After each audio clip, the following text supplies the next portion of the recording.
안녕하세요.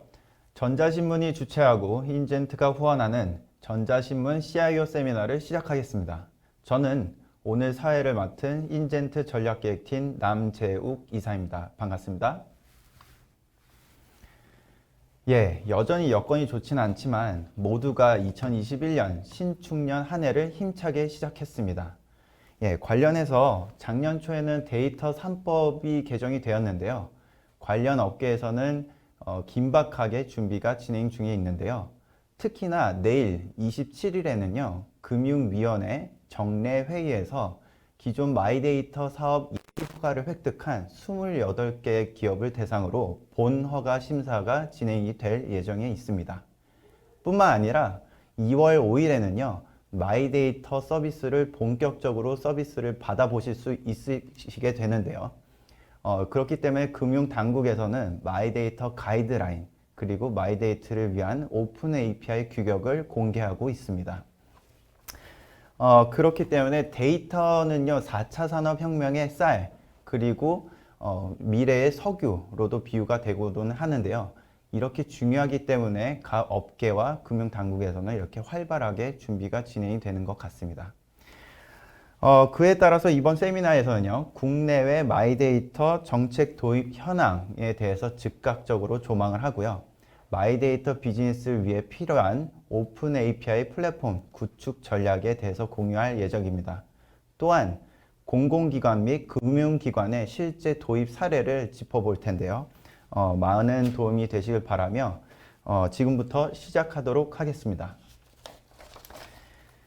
먼저 본 세미나를 후원해 주신 인젠트 장인수 대표의 인사말을 들어보시겠습니다. 코로나로 인해서 녹화 영상으로 보내드리는 점 양해 부탁드리겠습니다. 그럼 영상으로 인사말을 들어보시겠습니다.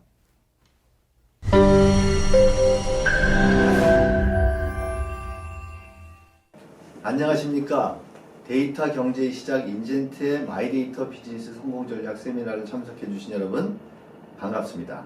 인젠트 대표이사 장인수입니다. 인젠트는 지난 20년 동안 금융권을 중심으로 단말 및 연계 그리고 ECM 솔루션들을 제공하여 대통령상, 장관상 등 다양한 수상을 발판으로 대한민국 IT 솔루션의 대표 기업으로 성장하였습니다. 그동안 인젠트 솔루션을 활용해 주신 모든 사용자분들께 감사드립니다.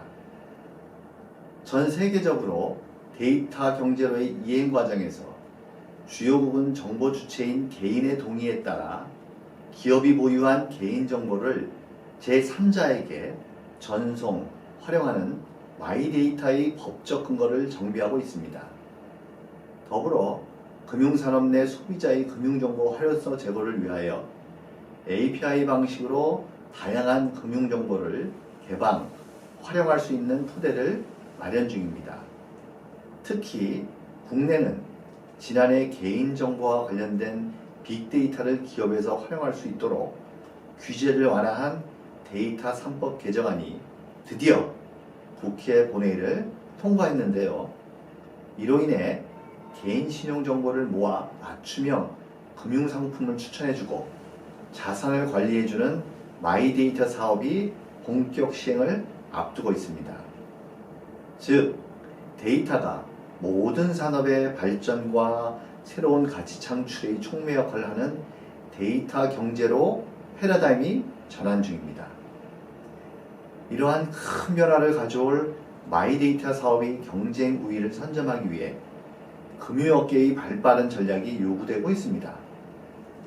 마이데이터 비즈니스는 오픈 API 활용으로 가능하며 관련 업계 또한 효율적이고 안정적인 오픈 API 운영관리 플랫폼의 중요성을 인지하고 있습니다. 인젠트는 다양한 산업 분야에서 디지털 기술을 접목하여 비즈니스 혁신을 이끌고 있습니다. 이번 세미나에서는 CI 여러분들께 두 가지를 중점적으로 소개해 드리고자 합니다. 첫째, 전문가와 함께 국내외 마이데이터 정책 도입 동향을 다각적으로 조망하고, 둘째, 유연한 제도 변화 대응으로 새로운 비즈니스 가치 창출을 위해 반드시 필요한 인젠트의 오픈 APIM 제품과 적용 사례를 소개합니다. 또한 인젠트의 통합 연계 기술의 20년 노하우로 효과적인 레거시 연계 방식을 제안하고, 금융 및 공공기관의 요구사항에 대한 주요 FAQ 시간을 마련하였습니다. 오늘 인젠트가 준비한 키노트와 세션들이 마이데이터 비즈니스를 시작하자 하는 여러분들에게 충분한 인사이트가 되기를 기대합니다. 앞으로도 인젠트는 최고의 기술력을 바탕으로 최적의 솔루션을 여러분들에게 제공해 드릴 것을 약속드립니다. IT 플레이어 It's 인젠트입니다. 감사합니다.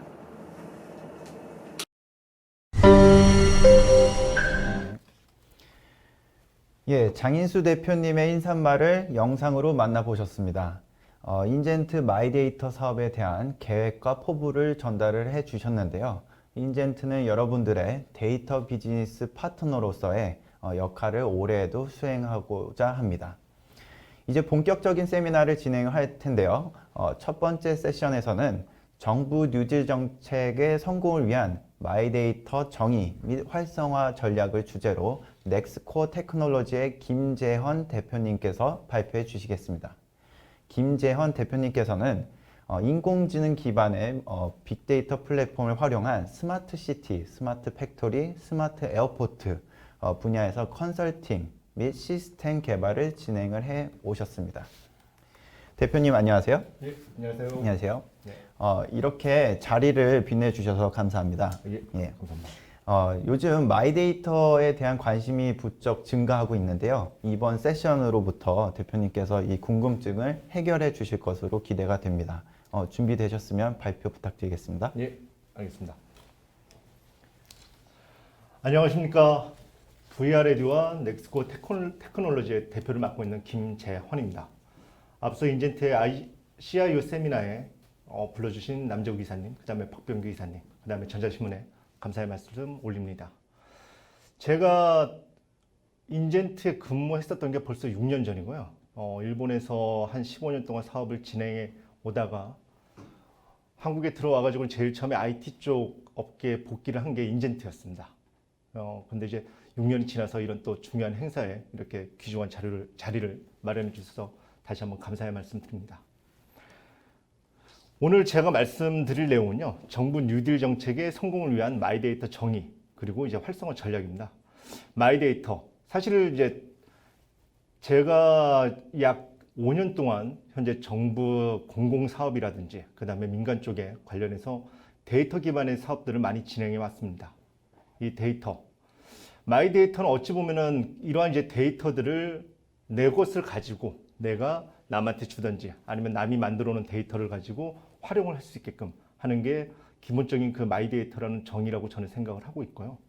이러한 부분들에 대해서 앞서 말씀드린 것처럼 지난 이제 제가 쌓아왔던 노하우와 그 다음에 정부에서 지원하고 있는 여러 사업들 기준으로 해서 제가 알고 있는 범위 내에서 발표를 시작하겠습니다.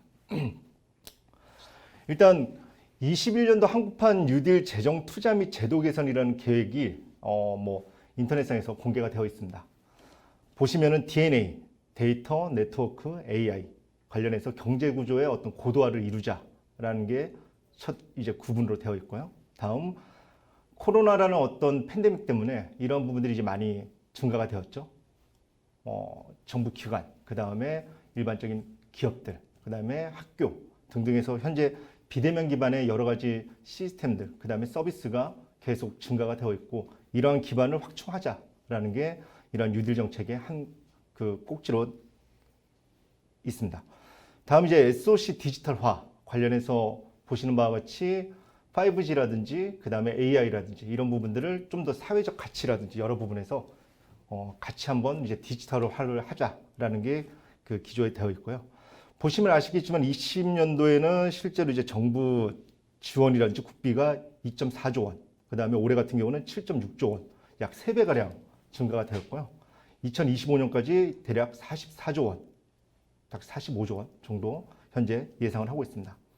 앞서 말씀드렸던 DNA 경제구조 고도화에 대해서는 이제 뭐 정비라든지 규제 개혁 관련해서 데이터 거버넌스 정립을 해야 된다는 부분이 있었고, 이 데이터를 취급하는 사업이라든지 그다음에 시스템을 구축하면서 많이 느꼈었던 부분인데, 산업 현장이라든지 데이터를 가지고 있는 부분에서 이러한 가지고 있는 데이터가 어떤 정책적인 부분에서 활용이 되고 그다음에 서비스를 할 수 있는지에 대한 거버넌스는 굉장히 중요합니다.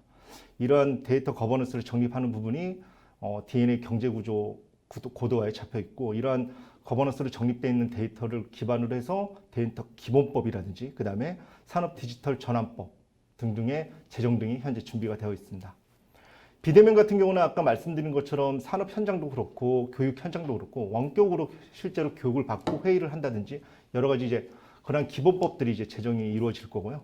공공부문에 대해서는 이런 이제 표준을 잡아서 원격 근무를 함에 있어서 어떠한 가이드라인이 필요한지 이런 부분들이 마련이 될 겁니다. 마지막으로 자율주행 토대로 한 국가공간정보기본법이 제정을 현재 그 핵심을 두고 있습니다.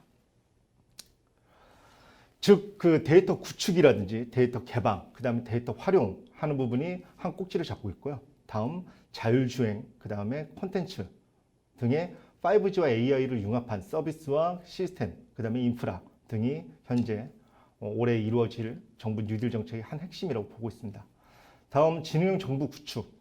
사실 오래전부터 표준 프레임워크라든지 정부에서 전자 프레임워크라든지 여러 부분에 대해 가지고는 아무래도 뭐 제가 있었던 일본이라는 나라보다 우리나라가 훨씬 더 그러한 부분에서 많은 투자도 이루어졌고 그러한 관계되어 있는 기업들도 많이 있고 서비스도 많이 되어 있는데, 이러한 부분들을 좀 더 포괄적으로 같이 융합을 시켜서 지능형 정부를 구축하자라는 게 또 하나의 골자로 정해져 있습니다. 이러한 이제 데이터의 구축, 그 다음에 자율주행 콘텐츠, 그 다음에 지능형 정부, 이런 모든 것들을 할 수 있는 디지털 혁신 기업들을 지원을 하자라는 게 이 뉴딜 정책의 기반이라고 생각을 하고 있습니다. 그럼 제가 이제 금융권과 실제로 수행했었던 공공 쪽 관련해서 두 가지 카테고리를 나누어서 설명을 좀 드리겠습니다. 금융권 같은 경우야 뭐 인젠트가 오랜 기간 동안 다양한 분야에서 활약을 하셨기 때문에 자세한 얘기는 이제 솔루션적인 부분이라든지 정책적인 부분은 나중에 설명을 드릴 거고, 일단 제가 알고 있는 범위 내에서 금융권 마이데이터가 현재 어떻게 진행을 하고 있는지에 대해서 설명을 좀 드리겠습니다. 앞서 남정우 기사님께서 말씀하신 것처럼 이 작년 10월 달에 35개 업체가 기업이 신청을 했었죠. 그 다음에 심사 보류된 기업이 6개사, 그 다음에 29개사가 심사를 진행했고 현재 21개 업체가 예비 허가를 받은 상태입니다. 내일 최종 이제 허가에 대한 부분들이 나올 거고요. 많은 관심을 가지고 여러분들이 보시면 좋을 것 같습니다. 예비 허가된 기업들은 뭐 금융회사, 핀테크 기업, 그 다음에 전자상 거래 기업으로 되어 있고, 사실 이러한 이제 마이데이터, 데이터를 대량으로 관리를 함에 있어 가지고는 필요한 부분들은 이러한 이제 개인 신용 정보를 처리하는 어떻게 처리를 해야 되는지, 그 다음에 어떻게 보호를 해야 되는지, 이러한 부분들은 충분한 이제 보안 설비가 필요하다고 보고 있습니다. 이러한 부분들을 아무래도 심사 기준으로 넣었었겠죠. 다음, 소비자 보호 체계를 어떻게 마련을 해야 되는지, 다음, 그러한 사업 계획이 타당한지에 대한 혁신적인 서비스가 기준이 되었다고 보고 있습니다. 그럼 실제로 이제 공공 분야에서는 이 마이데이터 전에 데이터를 가지고 어떻게 활용을 해왔는지, 이러한 부분들을 간략하게 제가 수행했던 사업들을 토대로 해서 설명을 좀 드리겠습니다.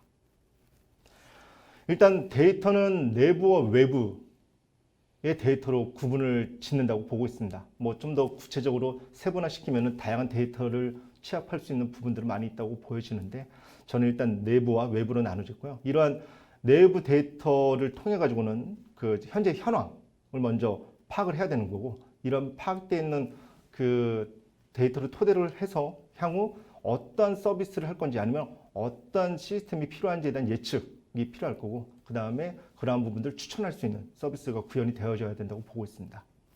내부 데이터는 사실 컨트롤 가능한 데이터라고 보시면 됩니다. 그래서 써 있는 것처럼 뭐 센서 데이터라든지 기존에 보유하고 있는 데이터가 주로 이제 내부 데이터라고 보고 있고요. 그 다음에 외부 데이터 같은 경우는 뭐 민간 데이터, 공공 데이터.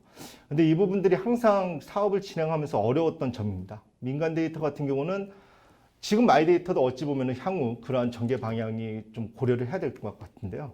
내가 가지고 있는 그 중요한 데이터를 과연 어느 범위 내에서 공개를 할 수 있나, 이런 부분들이 관건이 될 겁니다. 다음, 공공 데이터 같은 경우도 현재 정부에서 많은 사업들을 통해서 다양한 데이터들을 보유를 하려고 하고 있고, 그러한 부분들에 대해서 지원을 하고 있는데, 그 활용할 수 있는 데이터가 과연 공공 데이터에서 어느 정도 있는지, 이러한 부분들도 확실히 저희가 이제 파악을 해야 되는 부분이라고 생각을 합니다.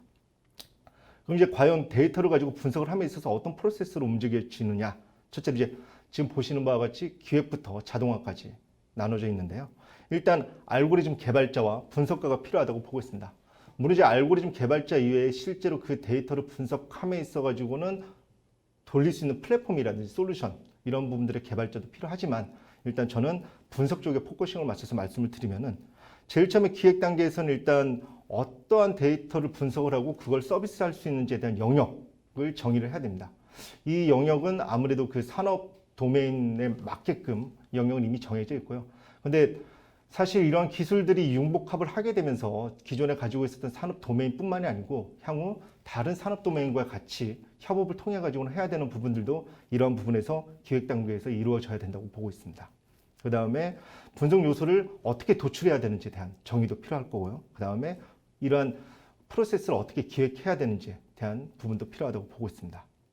설계 단계에서는 실제로 이제 기존에 만들어져 있는 알고리즘뿐만이 아니고, 그 앞서 말씀드렸던 기획 단계에서 기존에 보유하고 있는 산업 도메인에 맞는 어떤 데이터에 대한 알고리즘, 그 다음에 향후 어떻게 전개를 해야 되는지에 대한 알고리즘, 이런 부분들을 커스터마이징 할 수 있는 그러한 설계가 필요합니다. 그 다음에 이런 이제 모듈도 필요하고, 그런 또 프로세스에 대한 설계도 필요하겠죠.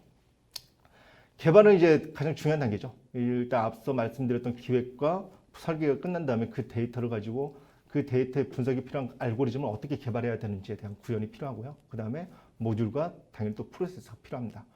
마지막으로 이제 실제로 이제 그러한 알고리즘 바탕으로 되어 있는 데이터들을 어떻게 분석을 해서 어떻게 자동화를 시켜서 결과를 도출해야 되는지에 대한 부분들이 필요합니다. 그리고 이제 서비스를 어떤 식으로 이루어져야 되는지도 필요하고, 마지막으로 이제 그런 서비스들을 과연 시각화를 시켜가지고는 어떻게 객관적이고 직관적으로 파악을 할 수 있는지에 대한 모니터링이 필요하죠. 이러한 기반들을 바탕으로 해서 제가 전개했었던 공항 도메인과 그 다음에 스마트 시티 쪽을 중점으로 해서 말씀을 좀 드리겠습니다. 재작년이었습니다. 재작년에 그 인천국제공항공사에서 다양한 데이터들을 가지고 과연 어떻게 중소기업과 협업을 하고 상생을 할 수 있는지에 대한 기술 마켓을 하나 만들려고 했었습니다.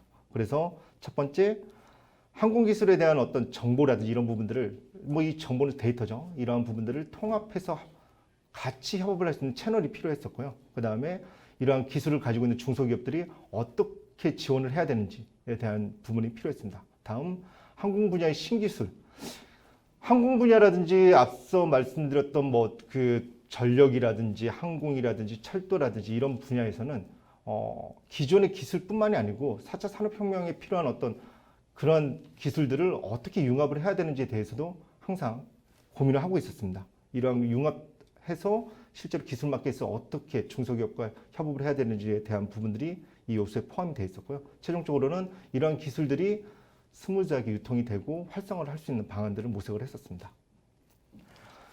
이미 인천국제공항공사가 이러한 기술 마켓을 만들기 전에 타 공사에서도 이미 진행을 했었습니다. 저희는 그러한 이제 기존에 나와 있었던 기술 마켓 이외에 차별점을 두 가지를 뒀었습니다. 첫 번째로 항공기술의 어떤 트렌드라든지 이런 부분들을 데이터 관점으로 봐서 서비스를 할 수 있게끔 구현을 하자였고요. 다음은 클라우드 기반으로 이러한 서비스를 할 수 있는 인프라를 구축하자였습니다. 사실 기존의 여러 공사라든지 이런 부분에서는 이제 레거시 시스템을 이용해서 그때그때마다 새로운 서비스라든지 새로운 시스템을 도입을 하려고 하면은 새로운 설비라든지 장비가 필요했었는데, 클라우드를 이용해서 그러한 부분들을 최대한 절약을 하고 서비스를 좀 더 확장을 시킬 수 있는 그러한 부분들을 고려를 했었습니다. 현재 뭐 테크마켓은 잘 운영이 되고 있는 걸로 알고 있습니다. 다음에 저희가 진행했었던 사업이, 그러면 이제 기술 마켓을 통해 가지고는 취합되어 있는 데이터들을 가지고 어떠한 부분들을 공항에서 향후 전개를 할 수 있나, 이런 부분을 모색을 하다가 만들어진 게 인천국제공항공사에 맞는 지능형 플랫폼을 구축을 하자였습니다. 이러한 부분들은 실제로 산업 연구에 필요한 지능형 플랫폼을 통해 가서 효율적인 연구를 해보자라는 거였고요. 그 다음에 항공산업 연구에 필요한 어떤 영향이라든지 요인이라든지 이런 부분들을 추적하고 분석을 하자라는 게 일단 두 번째 요소였습니다. 다음에 이런 이제 효과적인 항공산업의 경영 정책이라든지 기술 연구 수행을 위한 데이터 수집, 그 다음에 처리, 분석을 할 수 있는 플랫폼을 구축하자라는 게 세 가지가 가장 큰 요소로 목표를 잡고 저희가 진행을 했었습니다.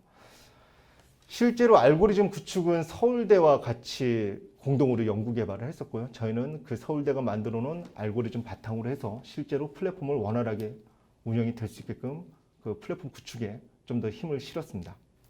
첫 번째로는 이제 실제로 인천국제공항공사 이외에 해외 선진 사례들을 선진 공항이라든지 이런 부분에서 데이터들을 어떻게 활용을 하고 있는지 그런 부분에 대한 조사와 인프라 설계가 있었고요. 다음 이런 이제 외부 영향. 사실 이 외부 영향이 가장 중요했었습니다. 인천국제공항공사 같은 경우가 5개년의 그 사업 계획을 잡고 진행을 하고 있었는데 여러분들이 아시다시피 코로나 때문에 이러한 부분들이 많이 이제 그런 요소가 변동이 됐었죠.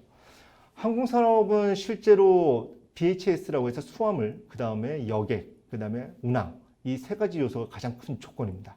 이러한 부분들을 그때그때 서비스라든지 향후 설계를 함에 있어 가지고 필요한 요소의 어떤 데이터들을 분석을 해야겠다라는 게 두 번째 관점이었고요. 그러면은 최종적으로 그러한 분석 모듈들을 설계를 하고 구현을 하자라는 게 세 번째 저희 이제 사업 범위였습니다. 그 다음에 인프라 구축, 프레임워크, 그 다음에 인터페이스의 어떤 상세 기능. 사실 이러한 이제 인터페이스적인 부분이 인젠트와 같이 협업을 할 수 있는 부분이라고 생각을 하고 있고요. 그 다음에 마지막으로 이제 기존 레거시 플랫폼을 어떤 식으로 클라우드로 이용을 해서 확장을 할 수 있는지 이런 부분들을 저희가 고민을 해서 구축을 했었습니다. 실제로 보시는 게 그 진행형 예측 플랫폼의 그 대시보드라고 보시면 되는데 현재 보시는 바와 같이 연평균 운항과 여객과 화물이 어떻게 성장을 하고 있는지에 대해서 보여주는 거고요. 현재 터미널이 T1과 T2가 나눠져 있는데 이러한 부분들을 각자 볼 수 있게끔 시각화를 했고 그 다음에 단기, 중기, 장기로 나눴습니다. 데이터를 아까 말씀드렸던 기획이라든지 설계 단계에서 가장 필요한 부분인데 과연 어떤 기간의 데이터들을 가지고 분석을 하고 그러한 부분들을 설계를 해야 되는지를 잘 구현을 해야 되고요. 이러한 부분들을 뭐 7일간 아니면 한 달, 그 다음에 반년 이런 식으로 성장률을 보여줄 수 있게끔 저희가 구현을 했었습니다. 그 다음에 뭐 현재 작년간 그러니까 항상 데이터를 취급하고 있는 입장에서는 예전에는 어떻게 데이터를 활용해가지고 어떤 결과물이 나왔는지, 그 다음에 지금 현 시점, 그 다음에 향후는 어떻게 이런 성장 추이라든지 이런 부분들을 어떻게 보여줄 수 있는지 이런 부분들이 가장 관건인 것 같습니다. 기타 등등 이런 구성으로 해서 현재 플랫폼을 완성을 해가지고 운영을 하고 있습니다.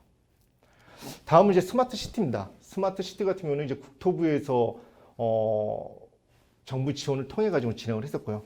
이러한 부분들이 아마 마이 데이터를 활성화시킨 데 있어서 좀 가장 중요한 부분이라고 생각을 하는데 실제로 아까 말씀드렸던 내부 데이터 중에서도 이제 IoT 데이터, 가령 뭐 기상이라든지 환경 센서를 통해 가지고 들어오는 데이터가 있을 거고 다음에 실시간으로 뭐 전력이라든지 이런 부분들을 어떻게 검침이 이루어지고 있는지에 대한 데이터도 필요할 거고요. 그 다음에 도시 인프라에 전체적으로 포괄되어 있는 도시 인프라와 에너지 사용량 이런 부분들에 대한 데이터도 필요하겠죠.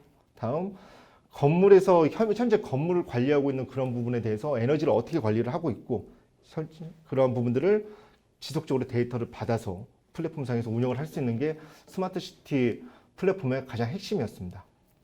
이러한 그 앞단에 있는 데이터들을 원활하게 수집을 하고 분석을 하고 처리를 해서 이러한 이제 개방형 데이터 허브 플랫폼을 통해서 수집번의 딥러닝과 머신러닝을 통해서 나온 산출물을 가지고 실제로 사용자들이 원활한 서비스를 이용할 수 있게끔 하자는 게 그 스마트 시티 구축 사업에서 저희가 이루었던 플랫폼의 구성입니다. 사실 이러한 데이터를 수집을 하고 데이터를 활성화하는 데 있어서 정부 혼자만의 일도 아니고 기업 단독만의 일도 아닙니다. 사실은 데이터가 다양한 산업 분야에서 나오는 것만큼 이러한 데이터들을 취급을 하고 그다음에 그 데이터들을 처리를 하고 그 데이터들을 서비스를 하는 이런 기업들이 함께 모여가지고는 협업을 해야지만 저는 제대로 된 데이터 산업의 활성화가 되겠다고 생각을 하고 있고요. 이러한 부분을 통해 가지고는 제가 약 2년 전에 인텔 코리아와 그 다음에 기타 국내 유수의 중소기업들과 함께 한국 데이터 허브 얼라이언스라는 협의체를 만들어서 현재 운영을 하고 있습니다. 감사하게도 인젠트가 작년에 저희 이제 이 협의체에 참여를 해 주셔가지고는 현재 다양한 산업 분야, 특히 이제 공군 분야 관련돼서 사업들을 함께 전개를 하고 있고요. 작년 같은 경우는 코로나로 인해 가지고는 여러 가지 그런 이제 사업적인 부분이나 이런 부분에 대한 협업이 좀 미진했지만은 올해는 그러한 부분들이 약간 좀 개선이 되면서 기존의 작년에서는 뭐 원격 회의라든지 그 다음에 원격으로 같이 협업을 하는 모델들이 정립이 안 돼 있다고 치면은 약 1년 동안에 그러한 부분들이 정립이 되어서 올해는 좀 더 활성화를 할 수 있는 부분이라고 생각을 하고 있습니다. 보시는 바와 같이 일단 인프라 쪽은 클라우드, 그 다음에 실제로 디지털 트랜스포메이션을 이룰 수 있는 플랫폼 따로 나눠졌고요. 이러한 플랫폼 위에서 실제로 활동을 할 수 있는 액터, 그 다음에 데이터들을 앞서 말씀드린 것처럼 마이 데이터 가장 중요한 부분은 보안이라고 생각을 하는데 이런 보안적인 부분도 잘 처리를 할 수 있는 처리 업체들, 그러니까 그 보안 업체들이 현재 구성이 되어 있고 라인업이 되어 있고 마지막으로는 이러한 부분들을 최종적으로 서비스할 수 있는 업체들이 현재 보시는 바와 같이 준비가 되어 있습니다. 지속적으로 제가 경험했었던 인천국제공항공사, 그러니까 스마트 에어포트라는 이름으로 지금 명명을 해가지고 진행을 하고 있고, 그 다음에 스마트 시티, 그 다음에 스마트 팩토리 관련해서 데이터를 취급하고 있는 산업 부분에 대해서 협업을 하는 게 가장 중요한데, 그러면 가장 구체적인 이제 중요한 요소들은 무엇인지 세 가지로 저는 생각을 합니다. 첫 번째, 알고리즘이죠. 각 산업 분야에서 일하시는 분들이 가장 그 산업 분야에 맞는 데이터를 정의를 하실 수 있습니다. 그러면 이제 그러한 분들이 그러한 특성을 고려해서 기획을 해주시고 하게 되면은 저희와 같은 플랫폼을 구축하고 서비스라는 업체들이 거기에 맞게끔 알고리즘을 개발하는 게 저희 목표라고 생각을 하고 있고요. 두 번째는 이러한 데이터 기반으로 해서 실제로 지금 만나지 못한 이런 상황에서 비대면을 통해서 함께 협업을 할 수 있는 기반이 확충이 되어야 된다고 생각을 하고 있습니다. 그 다음에 최종적으로는 데이터도 그렇고 일단 공유가 필요한 것 같습니다. 그래서 이러한 데이터 공유를 바탕으로 해서 협업을 하고 이러한 전문가들과 기업들이 본인들의 능력과 경험을 바탕으로 해서 좀 기존의 프로세스, 그 다음에 신기술을 융합한 업그레이드된 서비스를 해야지만 마이데이터를 활성화시킬 수 있고 데이터 기반의 산업들이 좀 더 다양한 효과를 낼 수 있다고 생각을 하고 있습니다. 예, 이상으로 발표를 마치겠습니다. 감사합니다. 뉴딜 정책을 전반적으로 짚어주셨고요. 마이데이터 동향에 대해서 말씀 주셨고 신기술이 접목된 새로운 비즈니스 실제 구축 사례를 공유를 주시면서 앞으로의 마이데이터 전망에 대해서 말씀을 나눠보셨습니다. 발표에 대한 질문은요, 두 번째 세션이 모두 끝난 이후에 통합적으로 진행이 될 예정입니다. 예, 김재현 대표님 발표 감사합니다. 네, 감사합니다. 예, 이제 두 번째 강연을 준비하고 돌아오겠습니다. 잠시만 기다려 주시기 바랍니다.